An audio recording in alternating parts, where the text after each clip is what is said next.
La facture, émission 628. Aujourd'hui, un très beau cadeau de Noël pour un citoyen de Montréal. Ils m'ont fait une offre que je ne pouvais pas refuser.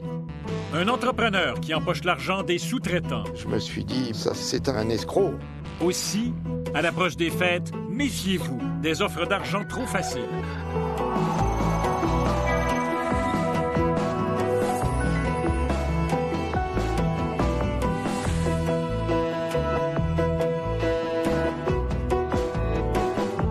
Bonsoir, bienvenue à La Facture.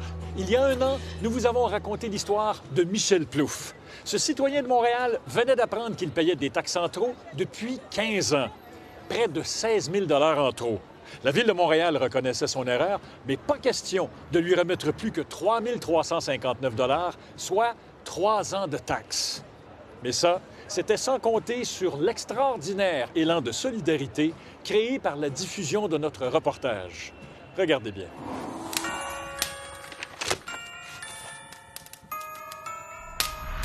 Nous sommes à quelques semaines de Noël. Michel Plouffe met la touche finale à ses décorations. C'est mêlé, mais ça ressemble pas mal à mon dossier. C'était mêlé comme ça pour commencer. Après ça, j'ai réussi à démêler ça un petit peu. Chaque mois, depuis août 2014, il recueille de la preuve, consulte des jugements, se prépare en prévision de sa grande bataille contre la Ville de Montréal. Son objectif, récupérer toutes les taxes qu'il a payées en trop pendant 15 ans. Tu sais, c'est parce que moi, là, j'ai dit, voyons, ils vont me rembourser, c'est impossible, là. Tu sais, puis la Ville est supposée d'être là pour nous aider. Mais moi, j'ai dit, voyons donc, je fais pas affaire avec un garage d'auto-usagers, moi, là, tu sais. Au pied de son sapin, la Ville de Montréal déposera-t-elle le cadeau qui l'attend depuis plus d'un an? Pour mieux comprendre, voici un extrait du reportage que nous avons diffusé l'an dernier.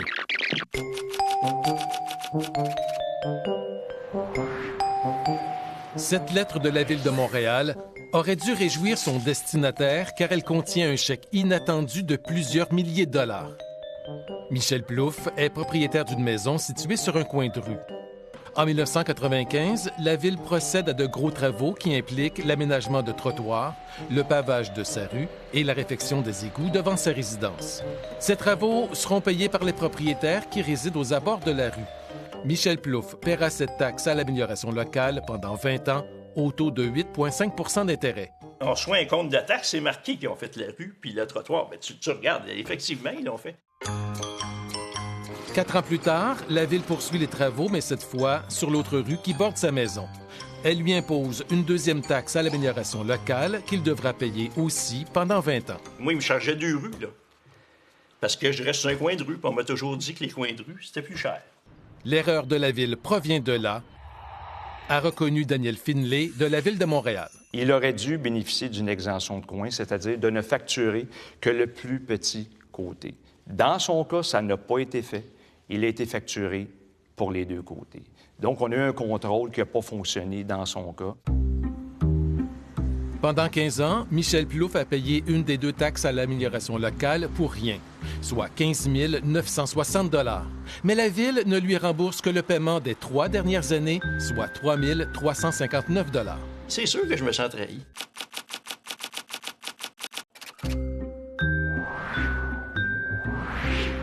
Dans une deuxième lettre que la Ville lui a envoyée, le responsable des finances explique que c'est en vertu de l'article 29-25 du Code civil qu'ils ne peuvent lui rembourser la totalité de la somme. Cet article précise qu'il y a prescription de 3 ans, c'est-à-dire qu'on ne peut remonter plus loin dans le temps. La façon d'être le plus équitable possible aux citoyens, c'est de respecter la loi. En dépit du gros bon sens. Le gros bon sens, comme vous dites, c'est de traiter tous les dossiers de la même façon à la lueur de la loi. C'est ça, pour moi, le gros bon sens. Mais le gros bon sens pourra-t-il finir par triompher? Nous profitons d'une conférence de presse pour interpeller le maire de Montréal, Denis Coderre. À vos yeux de maire, est-ce que c'est acceptable que la Ville ne lui rembourse pas les 12 000 $ qu'elle lui doit? Je trouve ça dommage. Je trouve ça triste. Je remarque quand même, on a réalisé une erreur et on a quand même envoyé un chèque des 3 dernières années. Vous qui vous réclamez souvent du bon sens, trouvez-vous que ça a du bon sens que la Ville ne corrige pas entièrement l'erreur qu'elle a elle-même commise? gros bon sens veut dire aussi respecter dans un cadre légal. C'est triste, mais il y a le Code civil qui est rattaché à ça. Il y a même de la jurisprudence qui est rattachée à ça. Donc, je pense qu'il faut s'en tenir au contentieux. On est dans une société de droit. C'est triste. Nous revoici 1 an plus tard. On a besoin toujours de quelqu'un dans la vie, pour nous aider à démêler tout ça. Puis j'ai eu cette chance-là, moi, que quelqu'un m'aide à démêler toutes mes affaires. Toute ton illusion, tout ton...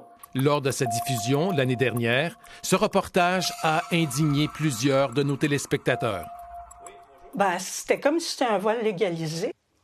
À Longueuil, Mylène Nantel était si outrée qu'elle lui a fait un cadeau, son aide pour récupérer son argent.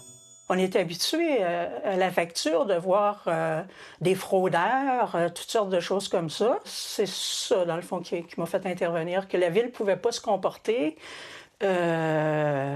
presque comme un voyou. Elle n'est pas avocate, mais elle sait où trouver la jurisprudence. Et elle a trouvé plusieurs jugements qui pouvaient jouer en faveur de M. Plouffe. On peut pas, puis c'est surligné aussi dans la jurisprudence, on peut pas pénaliser une personne qui a commis aucune faute.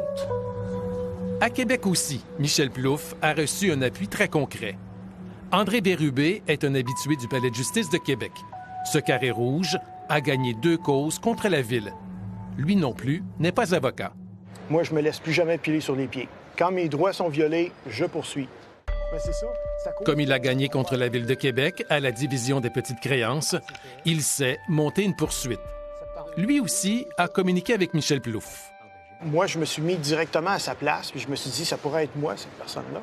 Puis il faut absolument que l'information lui soit passée comme de quoi qu'il pourrait réclamer, qu'il pourrait certainement avoir des bonnes chances de réclamer puis de récupérer son dû. Sans eux, écoute, j'ai arrêté jusqu'au bout. Mais sauf que là, je roulais en Cadillac. Pas besoin d'aller chercher à la pointe. Michel Plouffe a d'abord porté plainte à l'Ombudsman. Puis, il a attendu le 1er janvier pour déposer une poursuite à la division des petites créances. Car en janvier, le montant maximal pour les réclamations est passé à 15 000 $. Pendant qu'il attend la décision de l'Ombudsman, il étoffe sa poursuite. Parce que là, j'avais réglé comme le problème que c'était pas de ma faute. Mais là, il restait le problème de la prescription. Mais la prescription, les autres, ils s'en servent à toutes les sauces. OK? C'est toujours le 3 ans, tout ça. Mais sauf qu'il y a des exceptions. Allez-y. Bon, l'exception, c'était que moi, vu que je pouvais pas le savoir, ça s'appliquait pas dans mon cas. L'Ombudsman a mis plus d'1 an à rendre une décision. En novembre dernier, au téléphone, il apprend qu'elle recommande le remboursement de ses taxes. Puis, à quelques jours de son procès, la Ville lui fait une offre. En plus du remboursement, la Ville lui remettra le paiement des frais d'intérêt de 10 % cumulés au cours des 15 dernières années, plus ses frais de cours, pour un total de près de 27 000 $. Fait qu'autrement dit, ils m'ont fait une offre que je pouvais pas refuser. Là. Fait que d'après moi, il n'y avait pas le goût, j'allais à la cour. Justement pour pas créer une jurisprudence, pour que les autres se servent de ça. Dans sa décision d'autoriser un règlement hors cours, la Ville de Montréal constate que les probabilités d'un jugement défavorable étaient élevées. Pour Michel Plouffe et tous ceux qui l'ont appuyé, l'histoire se termine comme elle aurait dû commencer, par un remboursement complet de ce qu'on lui devait. J'étais très contente pour lui, c'est certain, mais je me suis dit, surtout, son dossier était tellement bien monté, c'est tellement bon la jurisprudence qu'il a mis là-dedans. Si on reste chacun isolé de notre côté, c'est comme ça qu'on peut se faire avoir. Puis je trouve que c'est important de pouvoir transmettre l'information, de s'entraider, aider son prochain, parce que à quelque part, ça te revient tout le temps à un moment donné. C'est sûr, je suis content, c'est réglé. Aller à la cour, c'est un stress, puis je suis content. Mais c'est mon argent, tout simplement. Je le vois comme ça. La Ville de Montréal a refusé de nous dire à la caméra pourquoi elle avait changé son fusil d'épaule. Ce que nous comprenons, c'est qu'il a fallu que l'Ombudsman dise à la Ville que Michel Plouffe ne pouvait pas savoir qu'il payait des taxes en trop. L'Ombudsman a même trouvé de la jurisprudence qui plaidait en faveur de M. Plouffe. Au final, la Ville était presque assurée de perdre sa cause devant un tribunal. Après la pause, un entrepreneur qui oublie de payer ses sous-traitants. J'ai trouvé que c'était une escroquerie monumentale. Est-ce que vous contestez que c'est de la fraude ce que vous faites? Qu'est-ce que j'ai fait?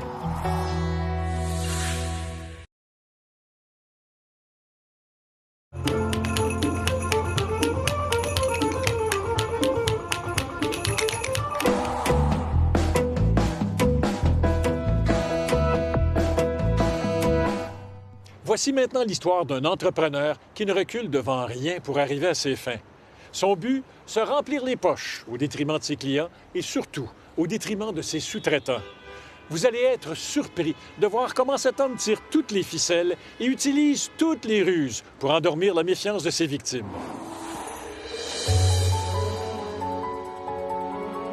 C'est dans ce quartier tranquille de Montérégie que débute notre enquête. Un fraudeur vivrait sur cette rue de Saint-Césaire. Il était très tôt le matin. Je me suis aperçu que c'était toute de la fausse monnaie. C'était tous les mêmes numéros de série. J'ai trouvé que c'était une escroquerie monumentale. Nous cherchons un entrepreneur. Pelle mécanique, camionnette, ce doit être ici. Nous avançons vers la maison à caméra cachée. Oui, bonjour, Monsieur Roberge. C'est Benoît Giasson, je suis journaliste à Radio-Canada. C'est bien lui, Stéphane Roberge, mais sans lunettes. La résidence de Stéphane Roberge est le siège social de sa compagnie Tourbe SR. Nous découvrons sur le web qu'il a une deuxième entreprise, Gaélix, qui offre des services de rénovation. Un seul nom y figure, Éric Langevin, mais Roberge nous confirme que c'est bien sa compagnie, qui n'est pas tout à fait en règle. Gaélix MC, ce n'est pas au registre des entreprises? Bien, ça aurait dû l'être, mais c'est une autre compagnie, c'est une Québec Inc., puis ça aurait dû être le nom de la Québec Inc. Son adresse sur le web nous mène à un immeuble prestigieux du 10-30. On nous apprend qu'il y avait bien un bureau virtuel, mais son contrat a été annulé faute de paiement.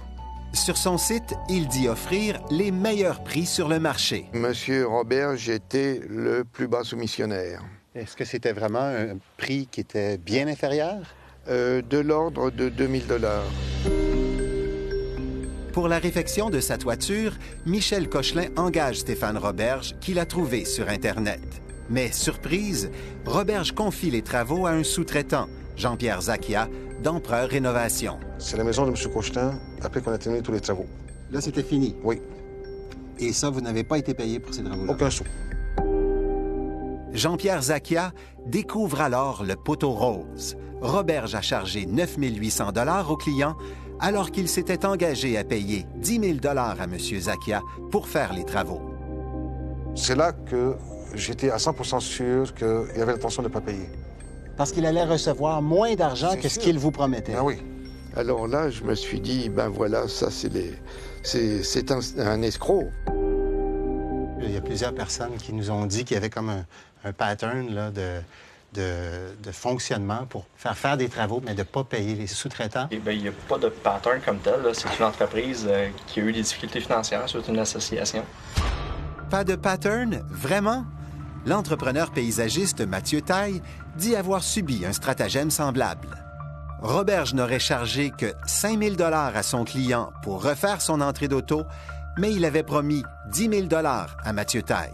Quand j'ai appris ça, j'ai vu que vraiment, il n'avait pas l'intention de me payer. Qui croire?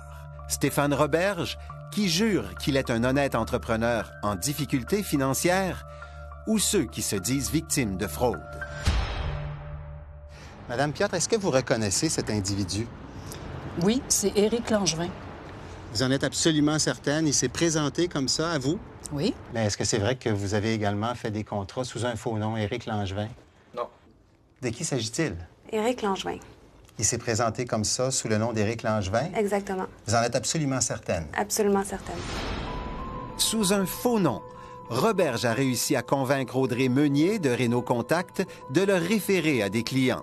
Réno Contact s'occupe de vous. Ne vous en faites pas. Le travail est fait par des professionnels 100% qualifiés. Un entrepreneur qualifié à 100%?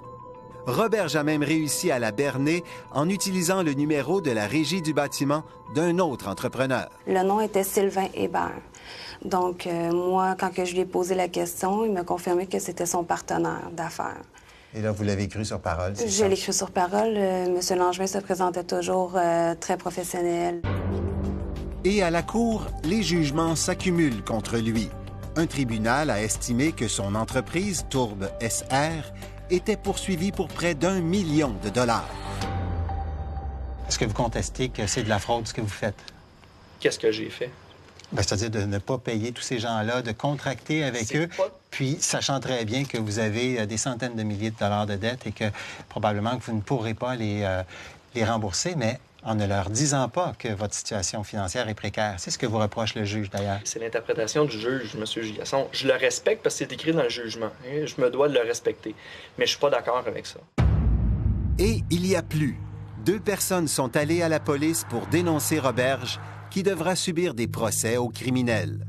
Un témoin nous explique que Roberge lui a remis 90 faux billets de 20 $ pour l'achat de cèdre. Il était 5h30 du matin. Quand il m'a payé, je lui ai dit « Est collante ton argent ». Il m'a dit qu'elle avait passé la nuit dans son pick-up. Et là, en rembarquant dans mon camion à la Clarté, je me suis dit « Je vais recompter l'argent ». Et c'est là que je me suis aperçu que c'était de la fausse monnaie. C'est tous les mêmes numéros de série. Il y a quand même 4 chefs d'accusation déposés contre vous, 2 pour fraude, 2 pour utilisation et possession de fausses monnaies. Oui, mais je veux dire, je me défends, puis il y a des explications, là. Allez-vous plaider coupable? Non. Mais dans une autre histoire, Roberge a été pris en flagrant délit dans un centre de rénovation. Il a fabriqué de faux bons de commande pour obtenir des matériaux qu'il n'avait pas payés. Dans ce cas-ci, il a plaidé coupable. Stéphane Roberge continue malgré tout d'offrir ses services. Avec toutes ces causes-là, est-ce que vous trouvez que les gens devraient continuer de vous faire confiance? C'est une bonne question que vous me posez. Est-ce que vous pensez que les gens devraient faire confiance à Stéphane Roberge? Aucunement, parce que il paye pas ses fournisseurs. Et puis, je comprends pas comment il fait pour dormir sur ses 2 oreilles quand on doit de l'argent à plusieurs personnes. Les clients de Stéphane Roberge sont touchés de 2 façons par ces arnaques. D'abord, lorsqu'ils comprennent qu'ils ont contribué, bien involontairement, à priver un travailleur de sa juste rétribution. Ensuite, parce que ces sous-traitants peuvent, à certaines conditions, lever une hypothèque légale sur leur propriété pour les forcer à les payer.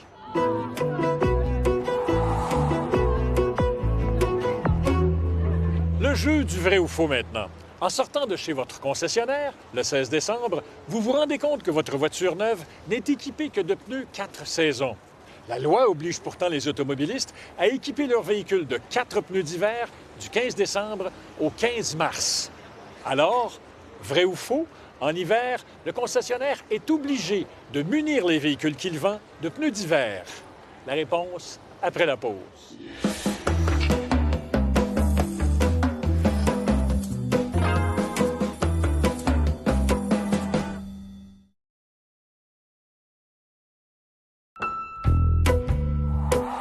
Vous écoutez la facture. Vous écoutez la facture. Vous écoutez la facture. Vrai ou faux? En hiver, le concessionnaire est obligé de munir les véhicules qu'il vend de pneus d'hiver. Faux. En hiver, le concessionnaire n'est pas obligé de vendre ses véhicules déjà équipés de pneus d'hiver. Mais ne vous inquiétez pas, quand vous achetez un véhicule en hiver, vous avez 7 jours pour vous conformer à la loi. Pour nous joindre dans la région de Montréal, composez le 514-790-2636 ou de l'extérieur de Montréal, le 1-800-790-2636. Vous pouvez aussi visiter notre site Internet.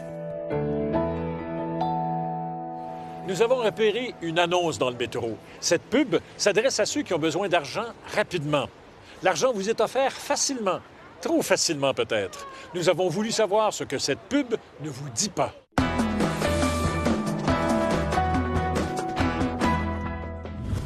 Besoin urgent d'argent? 500, 750, 1250 $, aucune enquête de crédit. Réponse en 1 heure. Dépôt immédiat. Cette pub, aperçue dans le métro, vous dit-elle la vérité, toute la vérité? Non.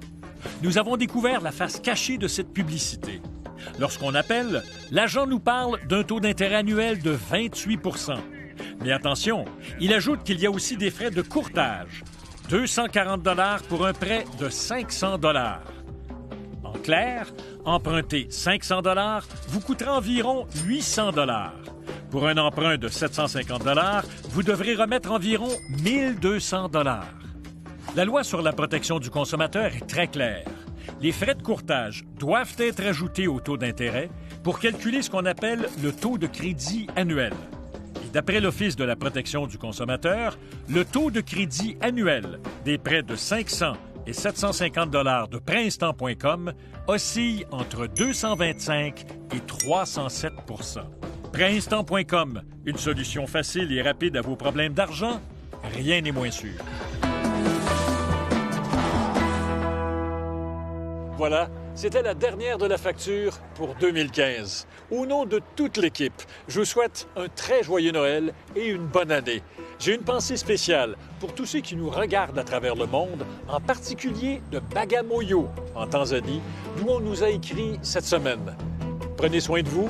Je vous retrouve le 12 janvier.